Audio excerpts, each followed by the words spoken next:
Bienvenidos a Visas sin Muros, donde hablamos de visas, ajustes, perdones y peticiones. En esta ocasión vamos a hablar entre el asilo defensivo y el afirmativo. ¿Cuál es la diferencia? ¿Dónde se presenta uno? ¿Dónde se presenta otro? ¿Y qué consecuencias trae uno y otro? El asilo afirmativo es cuando la persona entró de manera legal a los Estados Unidos, fue inspeccionado en cualquier puerto o aeropuerto de entrada a los Estados Unidos y se encuentra físicamente presente dentro de Estados Unidos, aún no cumple un año de su estadía legal dentro del país y se presenta ante USCIS o USIS, que es el Servicio de Ciudadanía e Inmigración de los Estados Unidos. Se presenta, repito, dentro de Estados Unidos en el primer año de su estadía legal, repito, con entrada legal a los Estados Unidos. Y el asilo defensivo es todo lo contrario al afirmativo. En el asilo defensivo es cuando la persona entra de manera irregular a los Estados Unidos, cuando está dentro de Estados Unidos y en su primer año presenta ante la Corte de Inmigración para que entre en un proceso de deportación y en ese momento presentar el asilo defensivo, o cuando la persona es detenida en la frontera entrando a los Estados Unidos o cuando ya la detienen dentro de las primeras millas de entrada a Estados Unidos, va a un proceso de deportación, entra en un proceso de deportación y está o detenido en un centro de detención o lo dejan salir con algún tipo de permiso o parol. Este asilo defensivo, repito, se presenta en las Cortes de Inmigración y se tiene que presentar en ese primer año.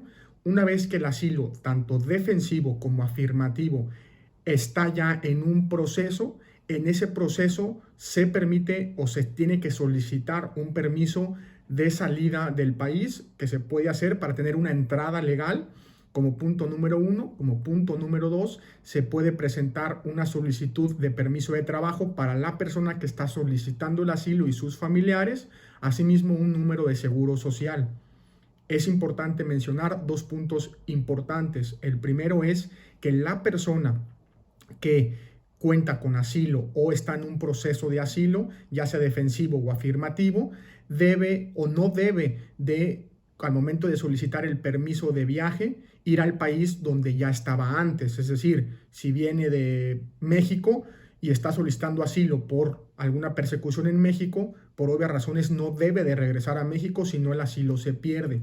Otro punto importante es que si usted tiene que salir del país, siempre pida permiso mientras se lleve el proceso. Si usted sale del país sin pedir permiso, al momento de que reingrese a los Estados Unidos, por consecuente, su asilo quedará eliminado, ya sea defensivo o afirmativo. Por eso es importante siempre pedir este permiso de viaje. Otro punto muy importante es que los familiares, ya sea esposo, esposa o hijos, pueden incluirse en el asilo. Y el punto más importante para el asilo en cualquiera de los dos, afirmativo o defensivo, y es la pregunta más común que nos hacen, es ¿cómo le hago para saber si califico o no? Para calificar para el asilo es ser perseguido en tu país, ser perseguido por ideología política, ser perseguido por religión, por raza, o haber recibido un ataque directo e inminente que pusiera en riesgo tu vida o la de algún familiar tuyo. Es importante aclarar que tanto ser perseguido por religión, por política o ideologías políticas, o por cuestiones de raza, ideología o sexo, debe de ser la persecución por el Estado y debe de ser comprobada que el Estado te persigue a ti como solicitante por cualquiera de estas situaciones o características. En el caso de recibir un ataque directo o en tu contra o en algún familiar tuyo que pone en riesgo tu vida, obviamente es por la autoridad o por un tercero. Y que este tercero, la autoridad, es muy importante aclarar esto, la autoridad al momento de presentar una denuncia por un ataque inminente en tu contra, la autoridad haya investigado y no haya hecho nada.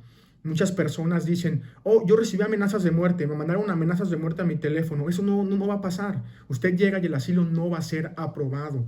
Repito, debe de ser un ataque inminente y actual en su contra y que la autoridad de este país, la autoridad no haya hecho nada al respecto y esté documentado. Muchas personas, me amenazó el vecino, me amenazó la vecina, presenté la denuncia ante la policía. Eso no califica para el asilo. Para más información y consultas visite www.visasinmuros.com.